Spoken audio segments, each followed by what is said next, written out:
Muy bien, pues ya son las 8, entonces vamos a empezar la sesión del día de hoy. Mi nombre es Natalia María Villarreal Rodríguez y soy residente de segundo año de alergia e inmunología clínica. Voy a dar la sesión clínica de hoy, que es actualización sobre la anafilaxia, manejo en las directrices recientes, y doy un agradecimiento especial a mi profesora asesora de esta sesión, Alejandra Macías Baima. Muy bien, pues comencemos. La anafilaxia es una reacción alérgica grave que puede progresar rápidamente y causar muerte. Su importancia radica en que representa la manifestación más grave y potencialmente catastrófica de las hipersensibilidades inmediatas. Esto lo convierte en una emergencia clínica que requiere un reconocimiento y manejo inmediato por parte de cualquier profesional de la salud.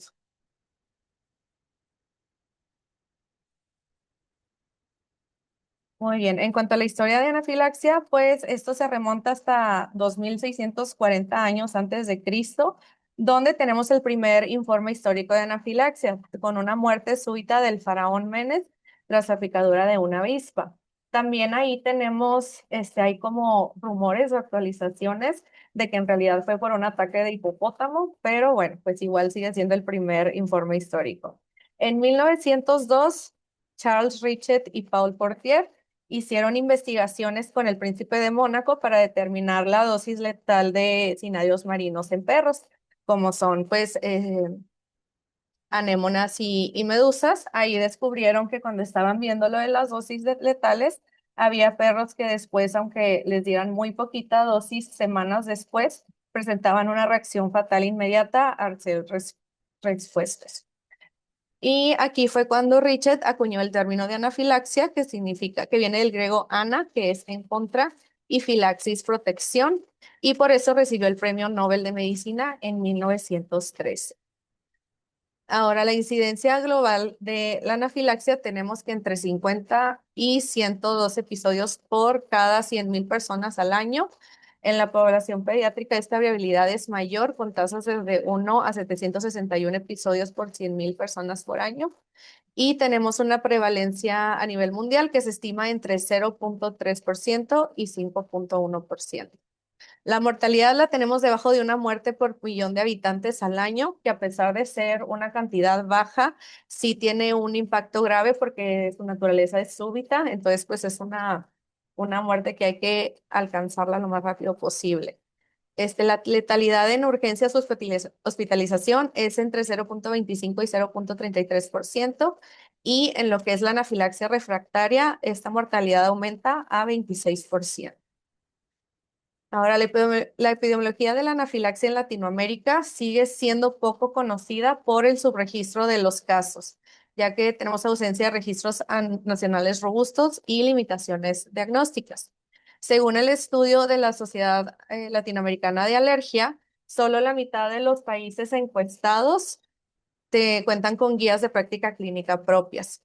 Y también existe este subregistro significativo, ya que no tenemos sistemas de codificación eficaces para una notificación precisa de las muertes por anafilaxia.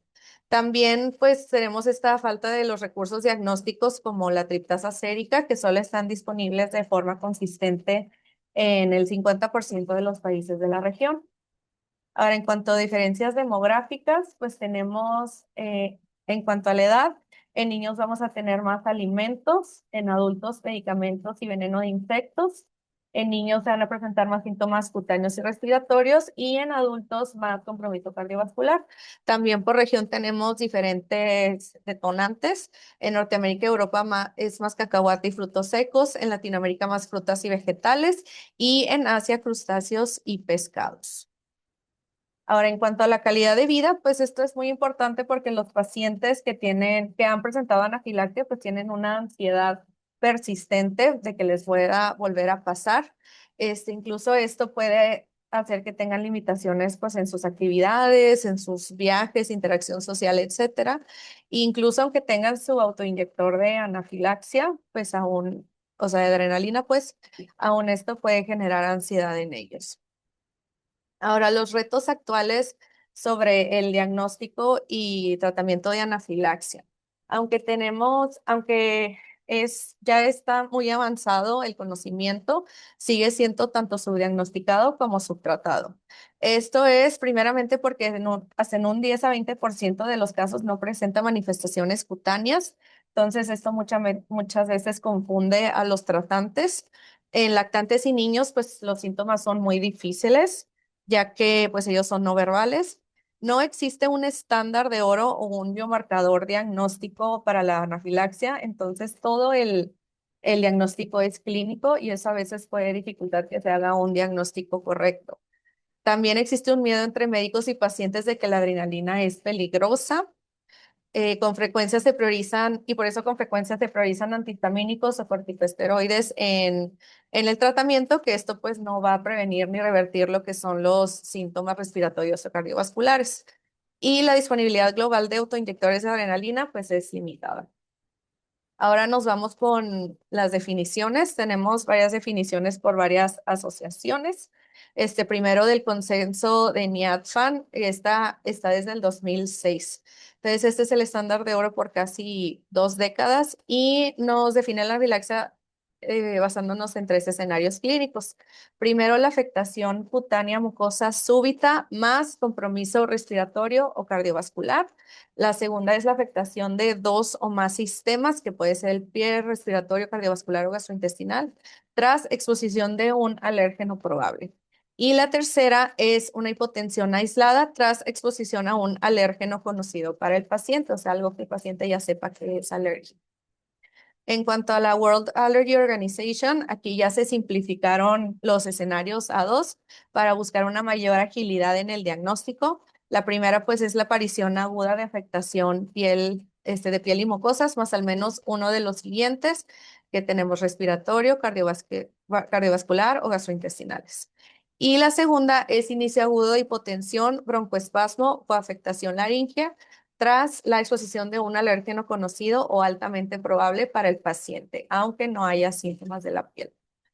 En cuanto a la Academia Europea, se alinea más que nada visión de emergencia clínica, diciendo que es una reacción potencialmente mortal caracterizada por un inicio agudo de los síntomas multisistémicos que requiere intervención médica inmediata. Entonces aquí vemos pues que sí es algo pues potencialmente mortal, que es algo muy abrupto, súbito y que se desarrolla muy rápido. Entonces aquí se desarrolla la importancia del compromiso de la vía aérea, respiración y circulación cuando empezamos a ver la anafilaxia. Este es el que es el más nuevo, que es la herramienta de soporte clínico G2LEN del 2024 al 2025. Esta, pues, son recomendaciones de varios colegios y asociaciones de alergia y es la actualización más reciente y estratifica la probabilidad, depende de según la exposición del tipo de alérgeno. Entonces, si no tenemos un alergeno conocido, se caracteriza por un inicio súbito de minutos a horas con afectación cutáneo mucosa más compromiso respiratorio cardiovascular. En este escenario, la diferencia es que no se incluye lo gastrointestinal por la baja probabilidad de que, pues, que no sea una anafilaxia por el simple hecho de tener los síntomas gastrointestinales. La exposición a un alérgeno probable o conocido, aquí un inicio súbito de 2 o más de los siguientes, que es afectación cutáneo mucosa, compromiso respiratorio, cardiovascular o síntomas gastrointestinales graves, como dolor abdominal intenso o vómitos repetitivos. Y la tercera es cuando hay una exposición a un alérgeno conocido, que tengamos la presencia de un inicio súbito respiratorio o compromiso cardiovascular aislados. Entonces, aquí las diferencias claves que se hicieron en esta nueva definición: primero, que la afectación multisistémica ya ahora no tienen que ser varias cosas, con que sea un solo sistema respiratorio o cardiovascular cuando se expone a un alérgeno conocido. Esto es porque pues estas 2 afectaciones es lo que más se relaciona con una anafilaxia fatal. Entonces, si ya tenemos un paciente que ya sabemos qué es lo que le causa anafilaxia y tenemos uno de estos 2 tipos de síntomas, pues es muy probable que luego vaya a escalar a una anafilaxia grave. Entonces, esto, o sea, le espera de que, ay, no, porque no le han salido ronchas, o ay, no, porque todavía le falta otro sistema, pues esto puede nada más hacer que retrasar el uso de la adrenalina y pues está retrasando su tratamiento. Entonces, sobre todo cuando el disparador es conocido, la sospecha clínica es mucho mayor, entonces es más fácil poder minimizar los criterios. La gravedad gastrointestinal, pues antes era como persistente y ahora es más que nada los síntomas graves. Esto es, bueno, reconoce que cuando un episodio abdominal intenso o un vómitos repetitivos sí puede ser suficiente para pensar que es una anafilaxia y sobre todo cuando los síntomas no son ingeridos, es cuando sí se confirma que es una diseminación sistémica, o sea, cuando es algo intravenoso, por ejemplo. Entonces, esto se hizo más que nada para evitar el sobrediagnóstico, ya que cuando tenemos en un escenario con, con síntomas, o sea, con pacientes, por ejemplo, con cuadros virales o una intoxicación alimentaria, y pues los síntomas no son muy graves, o sea, son síntomas, pues como náusea o algo así, pues sí puede ser que no sea anafilaxia y pues resulta ahí el uso innecesario de la adrenalina. Ahora, exclusión de inhalantes aislados como causas de anafilaxia. Esto más que nada se hizo para poder diferenciar de lo que es una crisis asmática de una anafilaxia. Entonces, cuando es algo que fue inhalado, pues si tiene el compromiso respiratorio como el broncoespasmo, es más que nada una crisis de asma en vez de que sea una anafilaxia. Ya si esta sí se presenta con otros sistemas, pues ya sí lo podemos considerar con anafilaxia. Pero esta exclusión pues es para especificar estos criterios en los servicios de urgencia. Ahora, otros conceptos de anafilaxia. Tenemos la anafilaxia grave, que esta se caracteriza por un compromiso potencialmente mortal de la vía aérea, respiración y circulación. Esta puede presentarse sin urticaria o sin un choque circulatorio inicial. La anafilaxia fatal es cuando hay un desenlace extremo donde ocurre la muerte y pues muchas veces eh, este intervalo puede ser muy poco, por ejemplo, 5 minutos para medicamentos, 15 minutos para venenos y 30 minutos para alimentos. Ahora, la anafilaxia refractaria es la anafilaxia que no responde al tratamiento estándar con adrenalina vía intramuscular y líquidos intravenosos de manera inicial. En el concepto Gradoslen se define como la necesidad de 3 o más dosis de adrenalina o el inicio de una infusión intravenosa de adrenalina y se asocia con una mortalidad elevada de 26%. La anafilaxia bifásica es cuando tenemos una recurrencia de síntomas después de que el episodio inicial se resolvió sin tener una nueva exposición al detonante. Este se define como un periodo asintomático de 1 hora. Puede ocurrir en las primeras 48 horas, un promedio de 10 horas, y su incidencia varía de 0,4 a 20%. Para la anafilaxia persistente, también conocida como anafilaxia protractada, es una reacción que continúa por 4 horas o más sin un periodo de resolución completa o un intervalo asintomático. Y la anafilaxia idiopática es un diagnóstico de exclusión que esta se etiqueta cuando ya se hizo un estudio alergológico exhaustivo y no se identifica un desencadenante. Representa del 10 al 31% de los casos. Ahora, hablando un poquito de la fisiopatología, las principales células efectoras que van a participar en la anafilaxia son las células cebadas o mastocitos y los basófilos.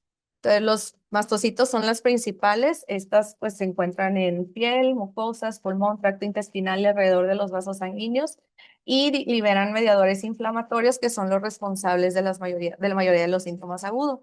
Hay dos subtipos de mastocitos. Tenemos los de la mucosa, que esos están enriquecidos más que nada por tritasa, y los del tejido conectivo, que tienen predominio de histamina y cimasas o timasas. Y los basófilos, bueno, tenemos el menos de 1% en la circulación, pero sí, esos se reclutan con tejidos que también secretan histamina, leucotrienos y otros mediadores tras activación que también ayudan en estos síntomas. Bueno, la vía clásica de la anafilaxia pues es la hipersensibilidad tipo 1, que es la vía dependiente de IgE. En esta sabemos que vamos a tener primero una sensibilización tras la exposición inicial. Los linfocitos B van a producir una IgE específica al detonante que se une a los receptores de alta afinidad en la superficie de los mastocitos y basófilos. Y después va a haber una activación ante la reexposición va a unirse la IgE al receptor y va a ocasionar una cascada de transmisión intracelular que involucran tirosina, sinasas y flujo de calcio, que va a resultar en la degranulación celular, que es lo que va a causar los síntomas. Entonces, hay varios mediadores que participan en esto. Tenemos los preformados, que estos actúan de segundos a minutos, porque están almacenados en los gránulos secretores.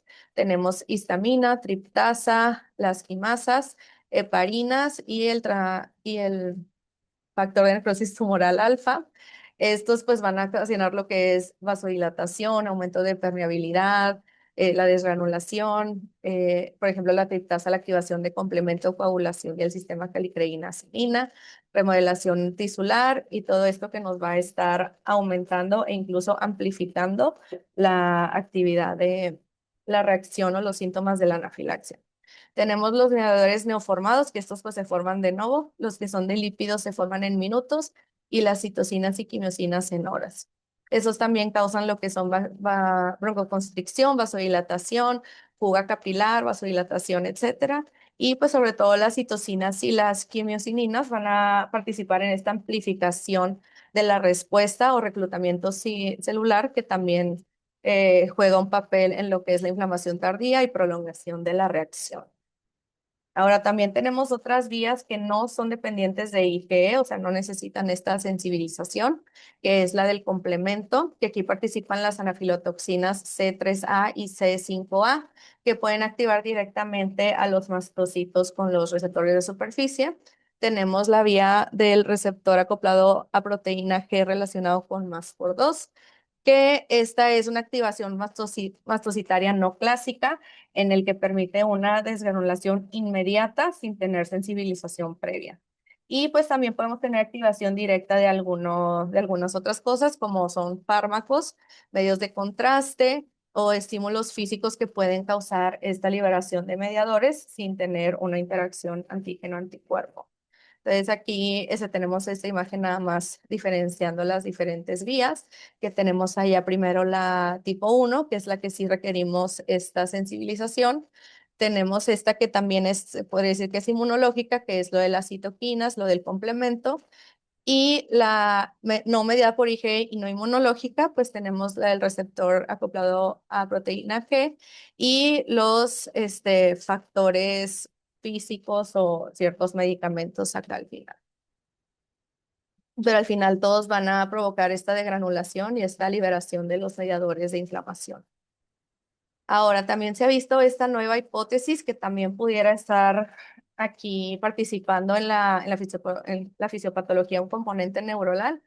Esto significa que no todos los mastocitos detectan el antígeno, pero a través de señales neuronales, todos sí se ven incluidos en lo de la degranulación.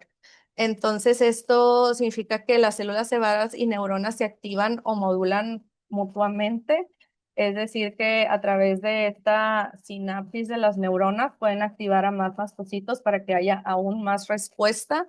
Entonces es como este componente neuronal funciona en esta fisiopatología. Y también por esto se pueden explicar algunos síntomas inespecíficos, como son que son de más característica neurológica, como es la hipotermia, el prurito, la sensación de muerte inminente y este comportamiento de evitación que hay pacientes o sobre todo en niños que a veces con alimentos que les va a causar alergia, pues tienen náuseas o rechazo al alimento antes de que tengan como una absorción masiva. Ahora, los factores de riesgo, primero para el desarrollo de una anafilaxia, o sea, qué pacientes son más susceptibles, pues más que nada es influenciado por la carga genética y el estado inmunológico del paciente, pacientes con antecedentes de atopia, que tengan antecedentes familiares también de atopia o de anafilaxia, que tengan alergia alimentaria, es pues un factor de predisposición más relevante, sobre todo en pediatría, por este, por pues que lo coman accidentalmente. También los pacientes con múltiples alergias. Y en cuanto a edad y sexo, en los niños hay mayor incidencia en hombres y en adultos es más prevalente en mujeres. Los factores de riesgo para una anafilaxia grave o refractaria Son esas condiciones que van a determinar que la reacción siga progresando hacia pues algo fatal o mortal. El asma no controlada o un asma moderada a grave es el factor de riesgo más fuerte para la anafilaxia fatal. Y el asma preexistente se asocia con un mayor riesgo de broncoespasmo que no responda a las dosis iniciales de adrenalina. Y también tenemos los trastornos de células cebadas o los trastornos de mastocitos, como es la mastocitosis sistémica o alfa-triptasemia hereditaria. Estas tienen mayor carga de mastocitos e hiperreactividad y tienen más riesgo a presentar una hipotensión grave o choque distribuido, a menudo, sobre todo si no tienen síntomas cutáneos y ante picaduras de himenópteros. La enfermedad cardiovascular también es importante. Si tienen enfermedad coronaria, hipotensión o arritmias, hace que haya un deterioro de las respuestas fisiológicas compensatorias ante vasodilatación masiva y el escape capilar que pasa en la anafilaxia y aumenta la probabilidad de que la reacción sea refractaria. También en la adolescencia, pues más que nada porque es un grupo etario que tiene estos cambios de conducta o comportamientos de rebeldía, que esto pues hace que tengan menos adherencia a la evitación del alérgeno y mayor frecuencia de reacciones graves fuera del hogar.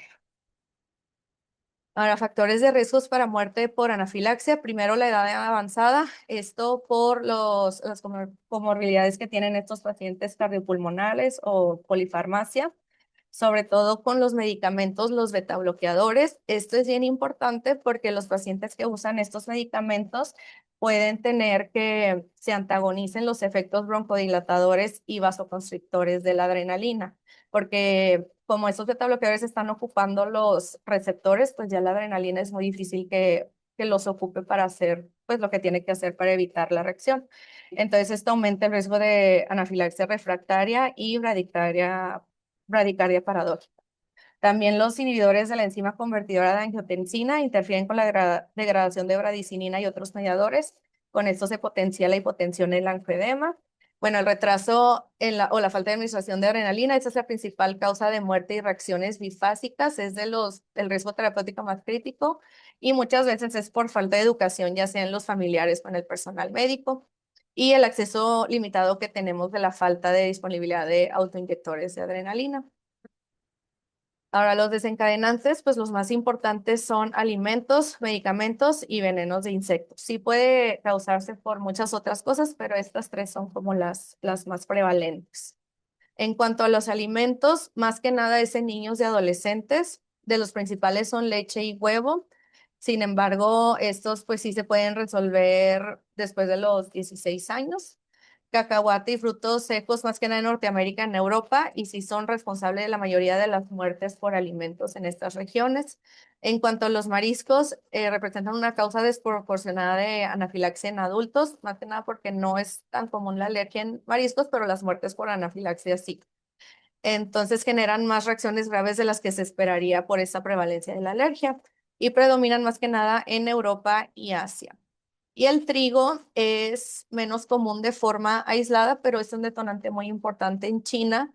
Y pues tenemos esta identidad específica de la anafilaxia por trigo inducida por ejercicio. Entonces aquí les compartí esta revisión sistemática de los diferentes alimentos que pueden jugar el papel de reacción por anafilaxia en diferentes países. Y pues como dijimos, en Norteamérica, en Europa vamos a tener cacahuates y frutos secos, en Asia crustáceos y pescado, en China pues sobre todo el trigo es bien importante y el durazno también, en Japón y Corea el trigo sarraceno específico de la región, en el oriente la ajonjolí, y en México algo curioso es que se reporta una alta proporción de reacciones por fresa. Esta, pues también se destaca que puede ser también por el alto contenido de histamina y no tanto porque sí sea como una alergia real. Y en cuanto a los alimentos con alto potencial, pues más que nada los crustáceos y leche de vaca, sí se ve tanto en Europa, Asia, Norteamérica y Latinoamérica. Y lo que se vio es que la soya no fue una causa mayor en ninguna reacción. En cuanto a las frutas, sí se vio la diferencia que en el Mediterráneo eran más síntomas por las proteínas de transferencia de lípidos, mientras que en el norte de Europa más asociadas al síndrome polen alimento por el abedul. Y lo que comentamos que el trigo es el principal causante de anafilaxia en adultos en China. Ahora, en los medicamentos, es la principal causa en adultos y ancianos. Sobre todo los beta-lactámicos, las penicilinas y cefalosporinas son los más frecuentes. También los AINES nos vamos a tener de un 7 a 12% de los casos. Las quinolonas son menos frecuentes, pero se han reportado reacciones inmediatas y bifásicas, entonces es importante tomarlos en cuenta. Los medios de contraste radiológico entre el 1 al 5% y a menudo son mediante mecanismos de activación directa. Entonces, estos a lo mejor no tenemos la respuesta de una IG específica, pero sí pueden causar reacción. La quimioterapia, más que nada, agentes como el paclitaxel, representa el 2% de causas de anafilaxia y por eso este medicamento es un medicamento específico que requiere una premedicación obligatoria por el riesgo que tiene de unas reacciones inmediatas graves. En cuanto a los venenos de himenópteros, que son abejas, avispas y hormigas rojas, esa es la segunda causa de anafilaxia fatal. En casos fatales por veneno, se ve que el tiempo ha sido de 15 minutos aproximadamente. En Latinoamérica sí es una causa muy común, sobre todo en adolescentes. Y también esto que les decía que se asocia con los trastornos de célula cebada. Entonces se recomienda que en adultos que tengamos una anafilaxia grave o refractaria con picadura, sean evaluados para descartar una mastocitosis sistémica, sobre todo si no tiene hipotensión o si no tiene, no, digo, si sí tiene hipotensión y no tiene síntomas cutáneos. Y bueno, para esto tenemos también la inmunoterapia con el veneno, que se considera como una terapia a largo plazo este, para prolongar el peligro a la vida. También el látex es un riesgo elevado, sobre todo en el personal de salud o industrias que manipulan el caucho. El riesgo de anafilaxia respiratoria por látex se ha mostrado una tendencia baja en años recientes debido a que ya se ha visto políticas de entornos libres de látex. También tenemos el ejercicio que puede participar tanto por sí solo, como esta vía que decíamos que es que puede ser por ejercicios o AINES, que es de forma independiente a la ingesta de alimentos y se postula que la actividad física aumenta la osmolaridad plasmática que induce la granulación de mastocitos. Y pues tenemos también anafilaxia por alimentos dependiente de ejercicio, donde el ejercicio participa como un cofactor y sobre todo pues lo vemos en esto de la anafilaxia por trigo dependiente de ejercicio. En cuanto a los biológicos, tenemos el cetuximab, que se vincula al síndrome de alfa-gal porque tiene residuos de la galactosa alfa 1,3 galactosa en su estructura. El omalizumab también puede causar anafilaxia, aunque a veces lo usamos como un tratamiento para aminorar el riesgo. También se ha visto en un 0,08% a 0,2% en los pacientes. Y en las vacunas la anafilaxia es muy rara, tiene una tasa estimada de muerte de una por cada millón de habitantes al año y se define como un evento adverso postinmunización. Entonces, los cofactores, pues estos son bien importantes, no son causas per se, pero sí normalmente participan como porque reducen el umbral de activación mastocitaria y amplifican la gravedad de la reacción en curso. Esta se explica porque a veces un paciente no reacciona a un alimento y después cuando se acompaña de un cofactor, pues ya tiene esta reacción por anafilaxia. Entonces aquí tenemos el esfuerzo físico, los AINES, el alcohol, infecciones, privación de sueño, estrés y menstruación. Algunos mecanismos que se han propuesto de cómo funcionan los cofactores es que aumenten la permeabilidad intestinal. Entonces, por esto hay como mayor absorción de los antígenos, que tengan una activación mastocitaria directa, como vimos con el ejercicio o los AINES, o lo de la modulación hormonal, que también el estrógeno puede aumentar la gravedad de anafilaxia o potenciándola, también por la producción de óxido nítrico que sabemos que causa vasodilatación. Ahora, las manifestaciones clínicas sabemos que es una reacción sistémica que la gravedad y presentación varían mucho y los síntomas suelen manifestarse en cuestión de minutos o horas tras la exposición del alérgeno y típicamente afecta múltiples órganos. Entonces, en más de 50% de los pacientes, los síntomas aparecen en los primeros 30 minutos y en la gran mayoría dentro de la primera hora. Y como habíamos dicho, más o menos los medicamentos en 5 minutos, la picadura de insecto en 15 minutos y la ingesta de alimentos en 30 minutos. En cuanto a los síntomas cutáneos, es la manifestación más común que se presenta del 73 al 98%, que puede verse como urticaria, angioedema, prurito generalizado o el rubor o el flushing. Bien importante saber que en 20% de los casos no vamos a tener síntomas cutáneos. Y esta ausencia de los síntomas cutáneos pues es un factor crítico para el retraso del diagnóstico y del tratamiento. Sobre todo en esto de la mastocitosis sistémica se puede presenciar sin la urticaria. Ahora, los síntomas respiratorios en el 40 al 80%, aquí podemos tener disnea, sibilancias, broncoespasmo, tos persistente, incluso rinitis o angioedema de la vía superior, que en esto pasa el 50% de los casos. Los síntomas cardiovasculares del 31 a 72% de los casos. Aquí vamos a tener hipotensión, dolor torácico, taquicardia. A veces puede haber bradicardia, pero es menos frecuente. Palpitaciones, mareos, síncope y en casos extremos, paro cardíaco. En aproximadamente 14% de los pacientes, el compromiso cardiovascular es la manifestación dominante con el mínimo involucro de otros sistemas. Por eso sí es bien importante lo de la nueva clasificación, que si tenemos un alérgeno conocido, pues sí tomemos muy en cuenta los síntomas cardiovasculares, porque sí es una presentación común en lo que es la anafilaxia fatal. Los síntomas gastrointestinales, el 17 al 33%, podemos tener náuseas, vómitos, dolor abdominal tipo cólico, diarrea, disfagia o incontinencia urinaria o fecal. Y los síntomas neurológicos son menos comunes, pero sí son críticos. Podemos tener mareos, pérdidas de conciencia, cefalea, sensación de muerte inminente, ansiedad, confusión y convulsiones. Bueno, la gravedad de anafilaxia depende mucho tanto del órgano afectado como de la intensidad de la disfunción producida. Entonces aquí les puse este cuadrito, más que nada para ver que muchas veces, por ejemplo, si presentan un síntoma cardiológico como mareo, pues a lo mejor no significa que ya sea una anafilaxia severa, o grave, sino necesitamos que sí sean, dependiendo de qué síntoma produce, también como lo que decíamos con los síntomas gastrointestinales, que si nada más es a lo mejor náusea, pues a lo mejor no significa que sea una anafilaxia muy grave, sino que tengamos también que la calidad de los síntomas sí sea grave también.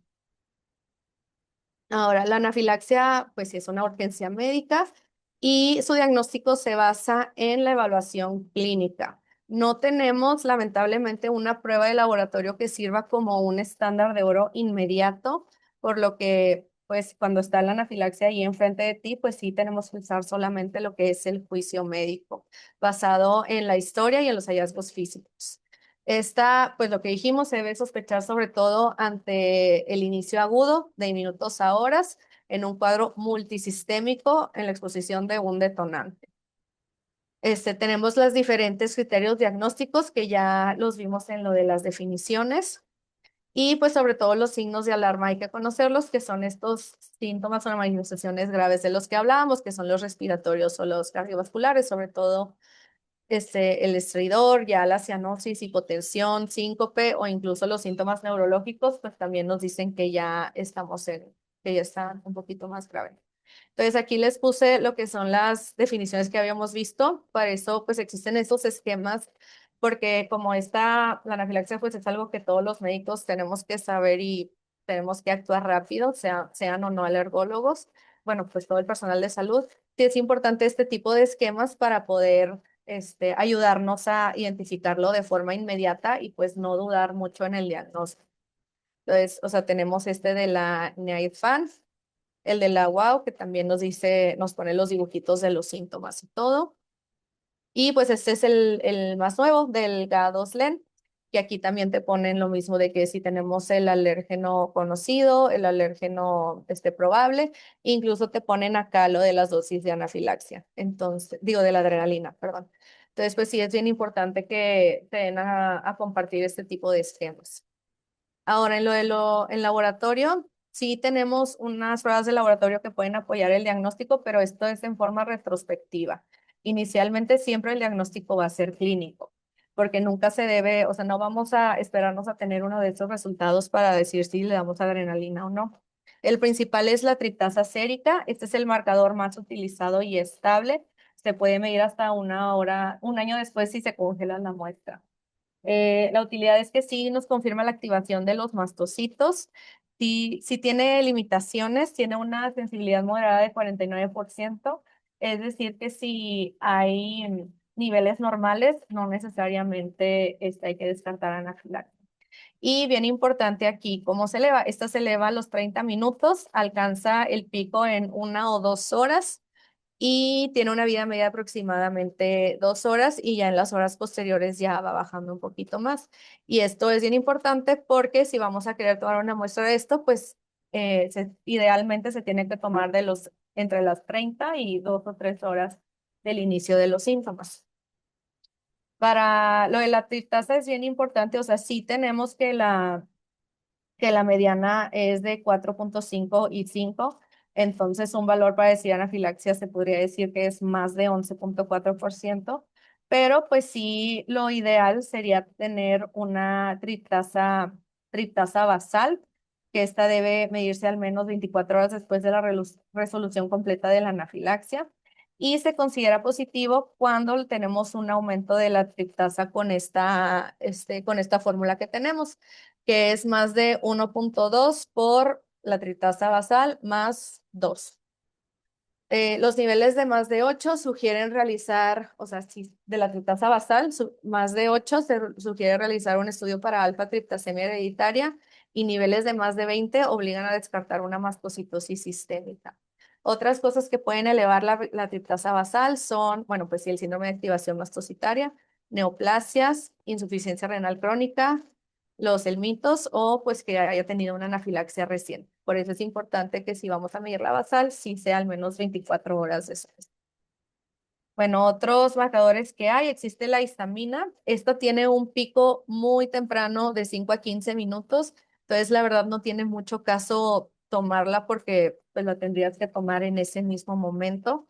Y esta parte la muestra se degrada con dificultad, o sea, tiene que procesarse de inmediato. Entonces, es muy difícil todo esto.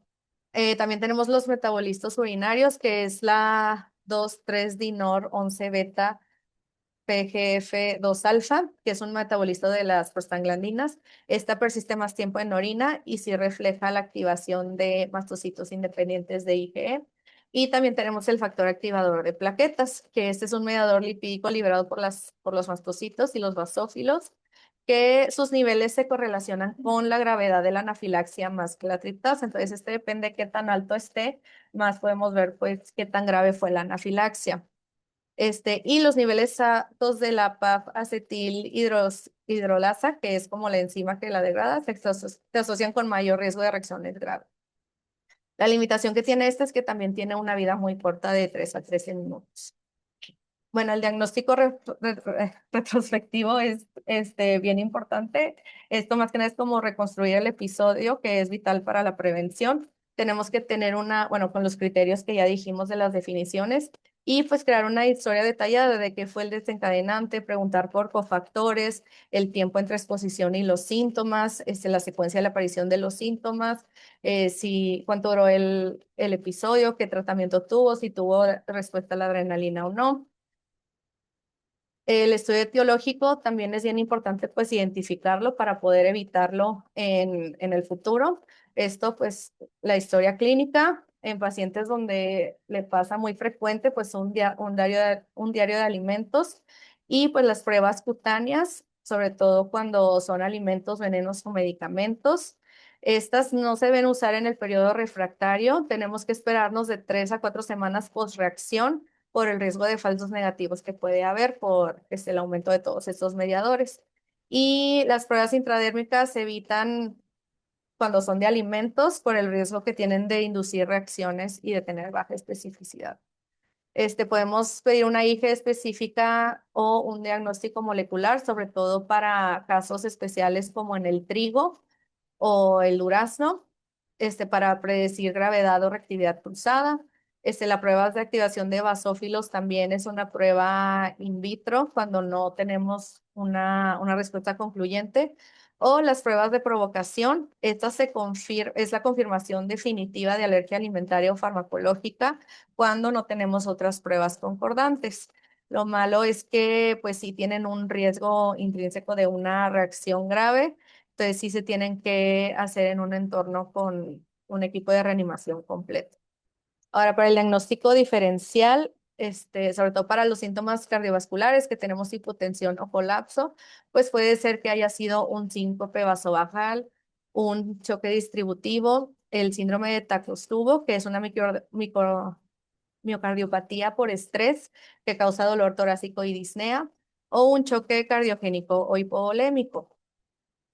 En los síntomas respiratorios, pues el principal diagnóstico diferencial es la crisis de asma, que es lo que decíamos que es cuando es un alérgeno inhalado.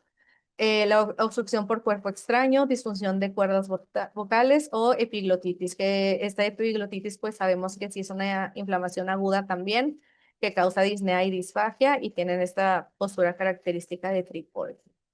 Los síntomas cutáneos pues pueden ser también por escrombroidosis, que es cuando ingieren pescado mal conservado y pueden presentar rubor, náuseas, diarrea urticaria o también lo del síndrome del restaurante chino. Lo del síndrome del hombre rojo que se relaciona con la infusión de vancomicina. También causas endocrinas, por ejemplo, por tumores carcinoides, el feocromocitoma, etcétera o rubor inducido por el alcohol, que también pasa este enrojecimiento facial o sensación de calor por el consumo de alcohol, pero no significa que sea una anafilaxia. Ahora, los síntomas neuropsiquiátricos, que estos sí son muy persistentes, o sea, muy comunes. Puede ser el ataque de pánico, que también es un inicio súbito y también pues se acompaña de palpitaciones, temblores, sensación de asfixia, etcétera. Síndrome de hiperventilación, síndrome de Munchausen, que a veces a lo mejor el papá o el cuidador es el que le está provocando los síntomas, o las convulsiones. Ahora, ¿cuándo descartar anafilaxia? Cuando es poco probable que sea una anafilaxia, cuando tenemos ausencia de signos objetivos y el examen físico es normal, síntomas crónicos o persistentes, involucro de un solo sistema sin tener una exposición clara, que tengamos la triptasa basal y el pico estables o que haya una resolución espontánea con antihistamínico o placebo. Hay pacientes con síntomas psiquiátricos o ansiedad que incluso con la pura intervención médica, aunque le den alguna pastilla o que le inyecten el esteroide o observación en un entorno seguro, pues ya se curan. Entonces es muy poco probable que sea anafilaxia. Entonces por eso es bien importante la medición de la triptasa sérica, aunque no muchas veces se puede. Búsqueda de signos físicos objetivos, el interrogatorio, sobre todo esto del detonante conocido, son las herramientas más útiles para evitar el sobrediagnóstico. Ahora, los síndromes asociados, tenemos la mastocitosis sistémica o síndrome de activación mastocitaria, que ese es un trastorno caracterizado por la proliferación y acumulación de los mastocitos o de las células cebadas. Esta se presenta como episodios recurrentes de anafilaxia sin tener un detonante identificado, entonces muchas veces son pues anafilaxias idiopáticas. El signo clínico clave es el desarrollo de choque hipotensivo de inicio súbito sin urticaria, sobre todo con lo de las picaduras de insectos. Y se estima que el 40 al 50% de los adultos con mastocitosis experimentarán anafilaxia. Para esto tenemos la triptasa basal, que es el biomarcador más confiable de que tengamos una carga sistémica de mastocitos. También existe el kit de 816B, que se detecta una mutación somática del gen KIT, que esta se presenta en más del 90% de los adultos con mastocitosis sistémica. Y la biopsia de la médula ósea viene siendo el estándar de oro, donde tenemos el agregado de más de 15 células cebadas, como para hacer el diagnóstico de la mastocitosis. También existe esto del puntaje REMA, desarrollado por la Red Española de Mastocitosis, para ver si hay probabilidad o no de que el paciente tenga mastocitosis. Esto más que nada se hace como para sugerir la biopsia de médula ósea.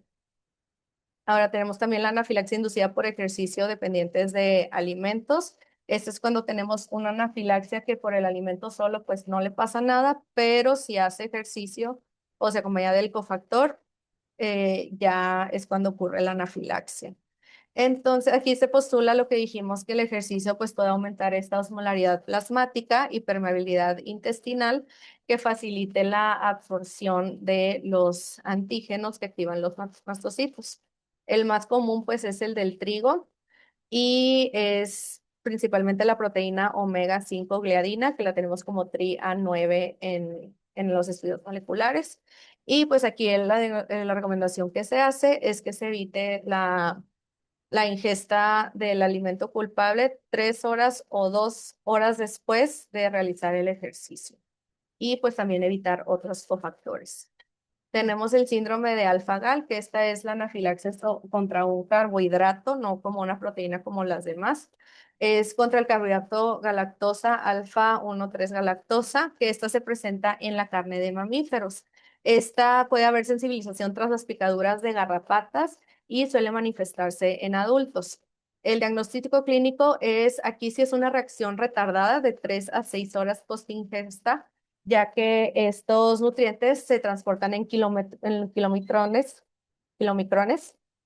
y más que nada puede ser, por ejemplo, en una anafilaxia idiopática nocturna o tras comer carne roja. Y esto se confirma pidiendo una IgE específica contra alfa-gal. Ahora, el tratamiento, pues sabemos que el pilar del tratamiento es la adrenalina. Este es un agonista adrenérgico no selectivo que nos va a ayudar a ver vasoconstricción, reducir edema, tiene un efecto inotrópico y cronotrópico positivo, broncodilatación y disminuye la liberación de mediadores. La dosis estándar es de 0,01 miligramos por kilo en una solución de 1 en 1000. En adultos máximo son 0,5 miligramos por dosis y en niños 0,3 miligramos por dosis. Si los síntomas persisten o empeoran, se debe repetir cada 5 o cada 15 minutos. La aplicación es por vía intramuscular, es en la cara anterolateral del muslo, en el vasto lateral.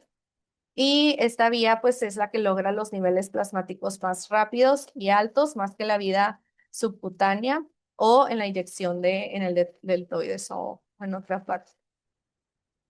Bueno, en el manejo avanzado, pues tenemos que asegurar la vía aérea de manera temprana. Si empezamos a ver ahí en el ABC alguna afectación de la respiración o de la vía aérea, un flujo alto de oxígeno de 8 a 10 litros a todo paciente que tenga dificultad respiratoria o incluso si solo tienen hipotensión, y reanimación invasiva con líquidos intravenosos, con cristaloides isotónicos.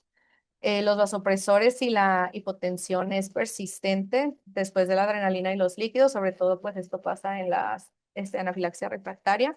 Y también en la anafilaxia refractaria pues hay que usar una infusión de adrenalina con un goteo continuo de 1 en 100 mililitros según la respuesta clínica y siempre bajo monitoreo cardíaco estricto. Ahora, el tratamiento adyuvante, pues sabemos que no es el principal, pero sí es importante considerarlo dependiendo de los síntomas que esté presentando el paciente. Por ejemplo, los antihistamínicos, pues para el manejo de urticaria, prurito o eritema, es importante saber que estos no nos van a curar la hipotensión, ni el choque, ni la obstrucción de la vía aérea. Entonces, siempre importante que primero es la adrenalina y estos ya como algo extra.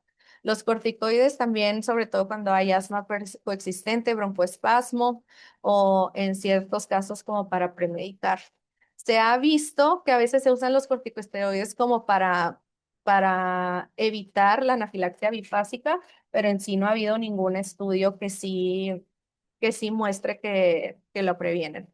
Los beta agonistas como el salbutamol, pues en broncoespasmos o sibilancias, y el glucagón se usa también en hipotensión refractaria en pacientes con beta bloqueadores, que es lo que decíamos que estos a veces hacen que la adrenalina no funcione, o en la anafilaxia refractaria. Ahora, el tiempo de observación debe ser mínimo de 6 a 8 horas para compromiso respiratorio, 12 a 24 horas si hubo una hipotensión grave, y en pacientes estables con bajo riesgo pueden observarse solo 1 hora tras la resolución. Los factores de riesgo para recaída, o sea, que sea una reacción bifásica, que estos hay que observarlos por más tiempo, es una reacción inicial grave con hipotensión o hipoxia, necesidad de múltiples dosis de adrenalina, un desencadenante desconocido o que tenga asma no controlada. El 95% de las reacciones bifásicas ocurren dentro de las primeras 6 a 10 horas después de la reacción.